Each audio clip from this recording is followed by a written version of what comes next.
Switzerland साक्षी बनने वाला था ईरान अमेरिका जंग के खात्मे का, मगर ट्रंप इतने व्याकुल थे इस डील पर साइन करने के लिए कि फ्रांस में G7 मीटिंग के बीच ही पीस डील साइन कर दी गई। हालांकि दुनिया के लिए बहुत सुखद है, क्योंकि कम से कम तेल और गैस की जो आपूर्ति और पूरी दुनिया में जो क्राइसिस था उससे निजात मिलेगी। डील के वक्त डोनाल्ड ट्रंप ने कहा कि हॉर्मुज़ अब पूरी तरह से खोल दिया जाएगा, युद्ध से पहले वाली जैसी स्थिति थी वैसी ही हो जाएगी। युद्ध से पहले हॉर्मुज़ से आवाजाही होती थी और बिना किसी टोल और शुल्क, मगर अब यहां पर एक पेच फंसा है। पेच यह है कि ईरान की संसद के स्पीकर और अमेरिका के साथ समझौते के मुख्य वार्ताकार मोहम्मद बाकर गालिबाफ ने हॉर्मुज़ स्ट्रेट को लेकर बड़ा दावा किया है। गालिबाफ का कहना है कि ईरान इस स्ट्रेट से गुजरने वाले जहाजों से टोल वसूलेगा। यहां पर दो बातें अलग अलग सामने आई, कौन झूठा है कौन सच बोल रहा है इसका पता नहीं। हालांकि ईरान पहले भी इस बात पर अड़ा था कि वो हॉर्मुज़ से टोल वसूलेगा, क्योंकि उसके युद्ध के दौरान उसका नुकसान हुआ है, उसकी भरपाई वो इसी टोल से करेगा।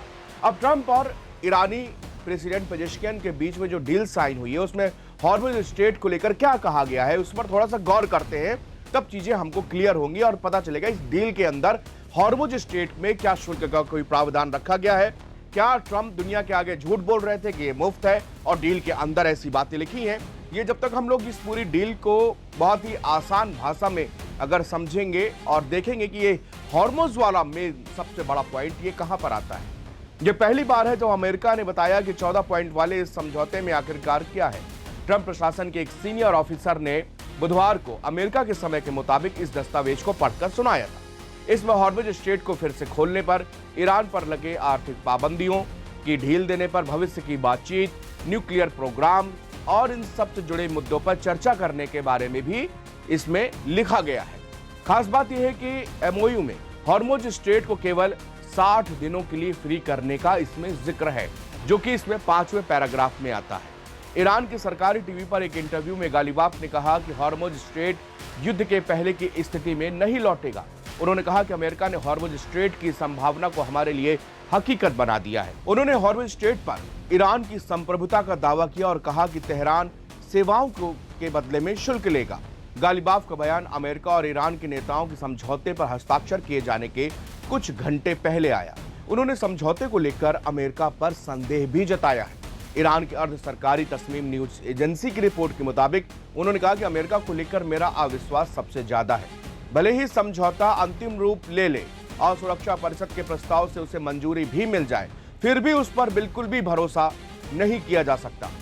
अमेरिका और इस्लामिक रिपब्लिक ऑफ ईरान के बीच इस्लामाबाद मेमोरेंडम ऑफ स्टैंडिंग नाम का ये दस्तावेज हालांकि कई सवालों के जवाब नहीं दे पाता और कई मुद्दों को अनसुलझा छोड़ता है। आइए यहाँ पर इस समझौते को बाकायदे हम लोग आसान भाषा में पढ़ते हैं और थोड़ा समझते भी हैं।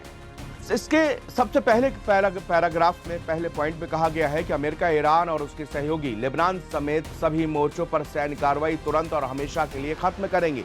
वो ये भी तय करते हैं कि अब से वो एक दूसरे के खिलाफ कोई युद्ध या सैन्य कार्रवाई शुरू नहीं करेंगे और न ही एक दूसरे के खिलाफ बल प्रयोग करेंगे या बल प्रयोग की धमकी देंगे। लेबनान की क्षेत्रीय अखंडता और संप्रभुता का सम्मान किया जाएगा। लेकिन इजराइल ने साफ कह दिया कि भैया हम इस डील में नहीं हैं। तो पहले पॉइंट से आप समझ लीजिए कि पेज कैसे फंस रहा है। लेबनान में शांति की बात इसमें कही गई है, लेबनान की संप्रभुता का हवाला दिया गया है। इजराइल कह रहा है कि हम इसमें कहीं इस डील के बीच में है नहीं, ये डील हम पर लागू नहीं होती, हम कोई बनाना रिपब्लिक नहीं है। अगर ऐसी बात है, पर लेबनान वाला जो पॉइंट इसमें ऐड किया गया है वो बिल्कुल सरासर गलत है, क्योंकि इजराइल कह रहा है कि हम अगर हमारे उत्तरी इजराइल में किसी भी तरह का थ्रेट होगा तो हम हिजबुल्लाह पर अटैक करेंगे। तो पहले पॉइंट से ही ये गड़बड़ी यहाँ पर बिल्कुल क्लियर चीजें नहीं है।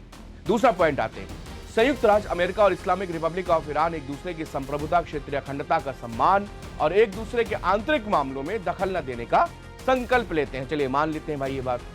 अमेरिका और ईरान अधिकतम 60 दिनों में बातचीत करके अंतिम समझौता करने का वादा करते हैं। आपसी सहमति से इस समय सीमा को बढ़ाया जा सकता है। इसका मतलब है कि 60 दिन के बाद में फिर से बाकायदे जो है मीटिंग होगी और अगर ये अभी साइन हुआ है इसका मतलब ये अंतिम नहीं है। 60 दिन के बाद फिर वार्तालाप होगी, फिर देखा जाएगा दोनों देशों के बीच में कैसे सामंजस्य बैठ रहा है, नहीं बैठ रहा है। और इसी बीच में 2-4 महीने के बाद, आज नवंबर भी आ जाएगा, मिड टर्म इलेक्शन अमेरिका के इसी नवंबर माह में होने हैं। तो समझिए इस पॉइंट के पीछे भी तगड़ी जो है बैकग्राउंड, इसमें एक रणनीति छिपी हुई दिख रही है। चौथे पॉइंट पर आते हैं। इस एमओयू में हस्ताक्षर होते ही अमेरिका ईरान के खिलाफ अपनी नौसैनिक नाकेबंदी, किसी भी रुकावट या बाधा को हटाना शुरू कर देगा और 30 दिनों के अंदर नौसैनिक नाकेबंदी पूरी तरह से खत्म कर देगा। इस दौरान जहाजों की आवाजाही ईरान द्वारा बहाल किए जा रहे युद्ध पूर्व ट्रैफिक के अनुपात पर होगी। अमेरिका 30 दिनों के भीतर ईरान के आसपास से भी अपनी सेनाएं हटा लेगा। ईरान अपनी कोशिश से कमर्शियल जहाजों के लिए फारस की खाड़ी से ओमान सागर और इसकी विपरीत दिशा में सुरक्षित आवाजाही की व्यवस्था करेगा और इसके लिए कोई शुल्क नहीं लिया जाएगा। यह व्यवस्था केवल 60 दिनों के लिए। अब सबसे अहम पॉइंट जिसकी हम बात कर रहे थे, गालिबाफ जिस चीज को कह रहे थे, वो 5वें पैराग्राफ यानी कि 5वें पॉइंट में उसका जिक्र है, जहां पर साफ तौर पर कहा गया है कि हम कमर्शियल जहाजों को सुरक्षा देंगे और ये फ्री में देंगे, लेकिन ये केवल 60 दिनों के लिए होगी, यानी कि केवल 2 महीने के लिए, जिसमें से 1 महीना तो अभी पूरी तरह से अमेरिकन नेवी शिफ्ट होगी। इधर 1 महीने तक तो ईरान की अपनी नेवी को जो उसने हॉर्मुज पर लगा रखी है उसकी शिफ्टिंग करेगा। 1 महीने का वक्त इसमें लग जाएगा, बचेगा सिर्फ 1 महीना, यानी 1 महीने तक आप वहां से फ्री आवाजाही कर सकते हैं। इसके बाद में आपको पैसा देना पड़ेगा। ईरान ओमान के साथ बातचीत करके हॉर्मुज स्ट्रेट में भविष्य के प्रशासन और समुद्री सेवाओं को तय करेगा। इसमें फारस की खाड़ी से सटे अन्य देशों के साथ भी चर्चा की जाएगी और लागू इंटरनेशनल लॉज और हॉर्मुज डमरू के मध्य के तटीय देशों के संप्रभु अधिकारों को ध्यान पर रखा जाएगा।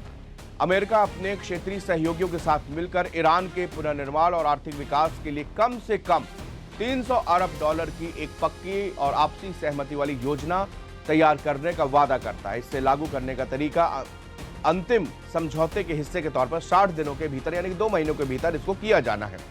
अमेरिका फाइनल डील के तहत ईरान पर लगे सभी तरह के प्रतिबंध हटाएगा। इसमें संयुक्त राष्ट्र सुरक्षा परिषद IAEA के बोर्ड ऑफ गवर्नर्स के प्रस्ताव और अमेरिका के सभी एक तरफा प्रतिबंध शामिल रहेंगे। ईरान ने वादा किया है कि वह परमाणु हथियार नहीं खरीदेगा और न ही बनाएगा।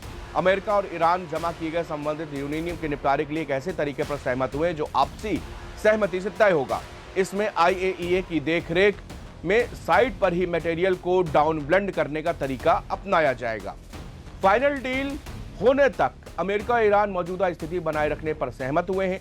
ईरान अपने परमाणु कार्यक्रम की मौजूदा स्थिति बनाए रखेगा और अमेरिका कोई नया प्रतिबंध नहीं लगाएगा और न ही क्षेत्र में कोई अतिरिक्त सेना भी तैनात करेगा। अमेरिका ने वादा किया है कि हस्ताक्षर होते ही प्रतिबंध हटने तक अमेरिका वित्त विभाग ईरान के कच्चे तेल, पेट्रोलियम उत्पादों और बैंकिंग लेन देन आदि जैसे संबंधित सेवाओं के निर्यात के लिए छूट जारी करेगा। अमेरिका ईरान के फ्रीज किए गए फंड और संपत्ति के इस्तेमाल के लिए पूरी तरह उपलब्ध कराएगा। अमेरिका और ईरान बातचीत के दौरान इन फंड को जारी करने से जुड़ी प्रक्रियाओं पर आपसी सहमति बनाएंगे। इसे ईरान के सेंट्रल बैंक द्वारा तय किए गए किसी भी अंतिम लाभार्थी को भुगतान के लिए पूरी तरह से इस्तेमाल करने लायक बना दिया जाएगा। अमेरिका और ईरान इस बात पर सहमत है कि इस MOU के सफल इंप्लीमेशन के लिए और अंतिम समझौते में भविष्य में पालन की निगरानी के लिए एक कार्यकारी तंत्र भी स्थापित किया जाएगा।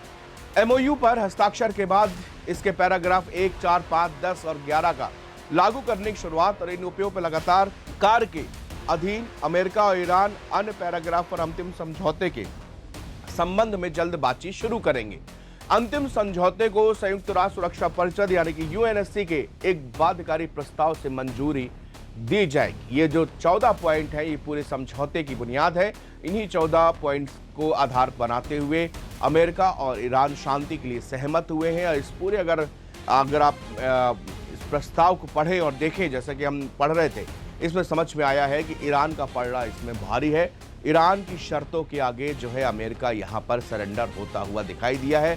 वो तमाम मुद्दे जिसको लेकर ये जंग की गई थी वो इसमें बरकरार दिख रहे हैं। तो ऐसे में ये ट्रंप के लिए एक बहुत बड़ा झटका लगा है, क्योंकि ये प्रस्ताव जो है वो पूरी तरह से ईरान को फेवर पर रखकर बनाया गया है। शुक्रिया।